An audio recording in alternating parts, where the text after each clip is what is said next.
How's it going, everyone? I had an idea today. I wanted to talk specifically today about movies, and some of the movies I wanted to talk about were some of my favorite horror movies.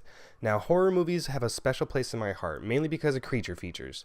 When it comes to creature features, I love seeing what goes on in some people's heads. Like, what was the thought process of making said creature, coming up with the story behind it, an origin, whatever. I just love seeing how creatures in the movies develop, or what the thought process and on the behind the scenes was. Like, how did they come to this idea? How did they come to this? What was that? So on and so forth. And I love creature features. I love horror movies, as in like blood and gore, death, violence.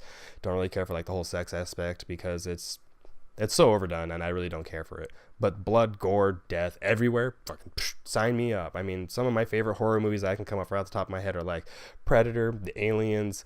There's so many that come to mind, and I'm just trying to I'm having a hard time right now, just right off the top of my head. Oh my god, John Carpenter's The Thing. I've got there's Nightbreed. There's The Creep Show. Oh, there's so many. What else? Any George A. Romero film will instantly be a hit just because I love his films, all of his. I mean, I'm not the biggest Jason fan from like Friday the 13th or Halloween, but like obviously Freddy Krueger, Wishmaster, that's a really good one. I love that horror film. The Hannibal movies can be thriller or horror depending on which area or way you go about it, in my opinion. And then same with the with like Seven, or another really good one, even though it's like really cheesy, is Starship Troopers. I love that film. That movie is just great. That movie is a godsend. Like really good horror movies, even back in the day, the original creature features and monster horror movie icons, The Mummy, Frankenstein, you got the vampire, Dracula, you've got Wolfman with Lon Chaney Jr., you've got the original Lon Chaney Jr. who did the Phantom of the Opera, like that, his makeup, the Man of a Thousand Faces, his makeup scared people shitless. I love those. Nosferatu, the original King Kong in 1933 was one of my favorite films. Oh, I can just go on for days on some of these. Like, those movies hold a special place in my heart just because like they were ingenious. I mean, the claymation was very choppy back then, but they tried new things. I mean, also after like during the Cold War, a lot of like the nuclear fallout movies like Tarantula, there's so many of those. That's where like Godzilla came from. Like, those are some of my favorite movies, and they were considered horror for their time, even though they really were thriller in a sense.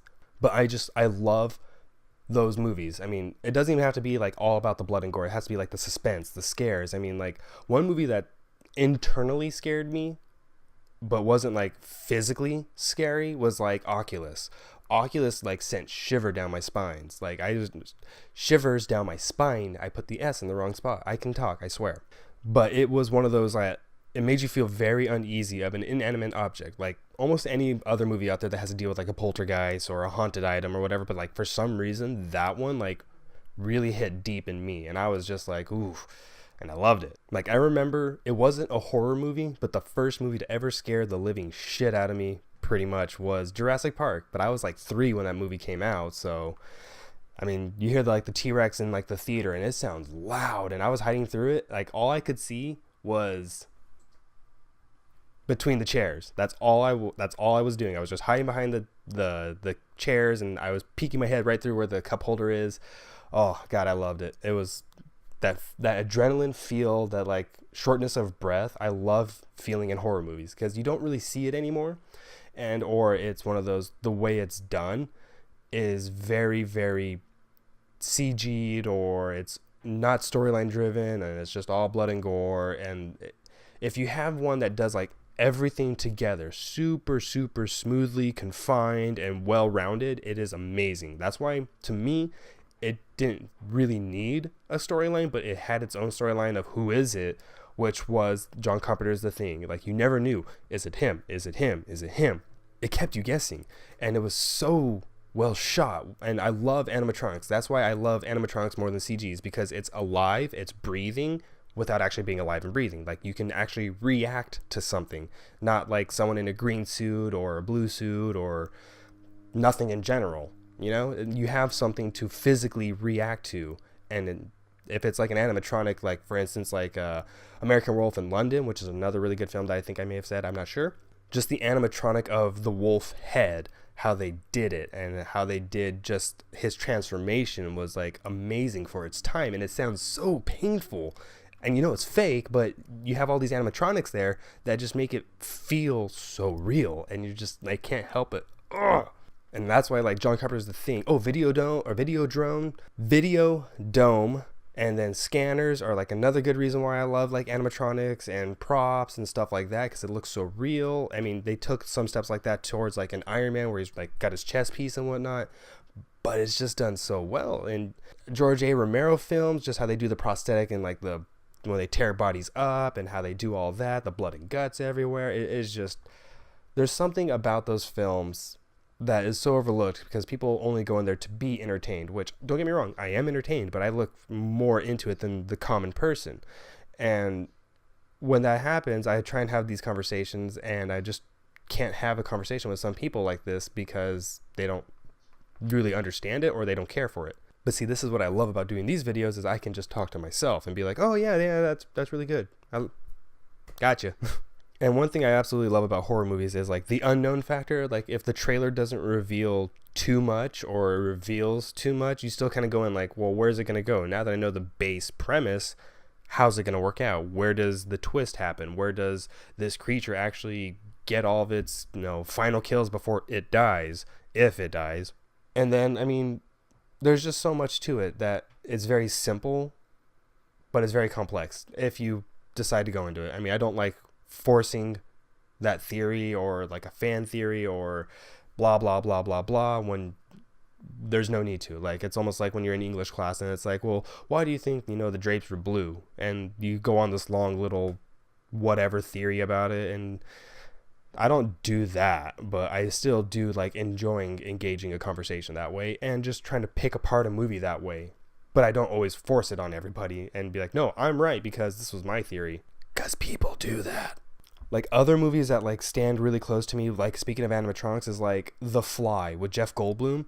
Like that movie is so unnerving because if you haven't seen it, I am going to be I'm going to be spoiling it for you, but essentially he makes a teleporter and it dismantles you and then remantles you and like whatever. I'm not a very big word person, but he reatomizes essentially in the other teleporter pod, and there was a fly in there, so everything kind of got fused together. And then you see him from the beginning of the movie, or when it happens in the movie, which is like 20 minutes in, to the end of the movie, slowly deteriorate into this man-sized fly. And you start seeing him shed, you start seeing him lose everything. And the way they do that with the animatronics, and they add more stuff on him, but they are taking away like his teeth, his ear, his hair, his hands fused together. And it's just so graphic, but it's so good. And and then like another one that really stands out to me is like, even though it's not like a big horror movie, initially it's supposed to be a horror movie, but it came out very campy, but it's a very big movie. To me, is like the Evil Dead series, the originals, and including Army of Darkness. I love those movies. As bad as they are, I love them. They're just so good, and they're so witty and comical, and just it's over the top fun, having that blood and gore terrifying, unnerving feeling, because it scared a lot of people, but it came off more silly than scary. Like another movie that like stands really close to me is Hellraiser. I've already said Wishmaster, and the other one was oh my god, Bram Stoker's Dracula. That it just, the way those movies are done, it's very CG'd in some parts, but also the costume design is like what stands out the most to me. It's very either like neo-goth or gothic or hellish, but very modern, especially like in Bram Stoker's Dracula. Like I love how they keep it in the same timeline, as old as it is, but very modern to the time.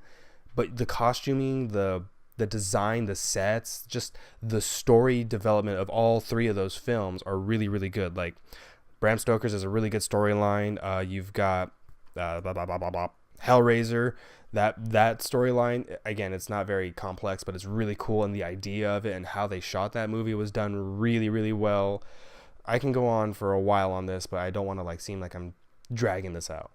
But onto the thriller side of the horror, like Seven, where it's like very gruesome. Memento I consider a thriller, but it's not any way, shape, or form a horror film. It's just that like crime horror, almost like the Hannibal series, how it's like very crime police oriented, but it's very graphic when you have like a cannibal, obviously. And then, but with Seven, like I love how raw and degrading they make the human beings to be. You know, like this is what mankind is capable of, whether you like it or not. This is man at its raw, brutal, goriest moment.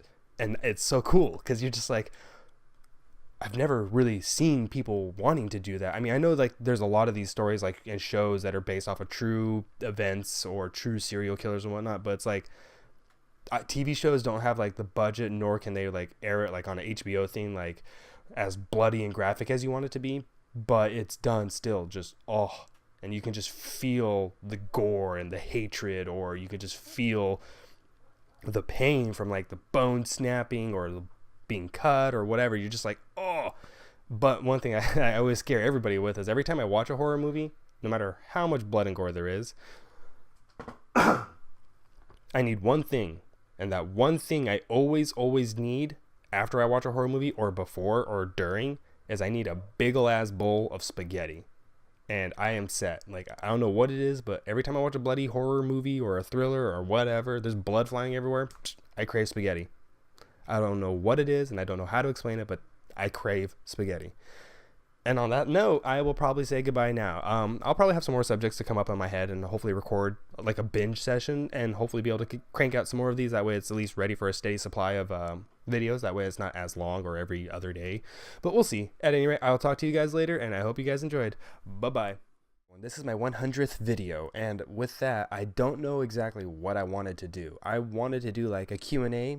Got no questions or answers, really.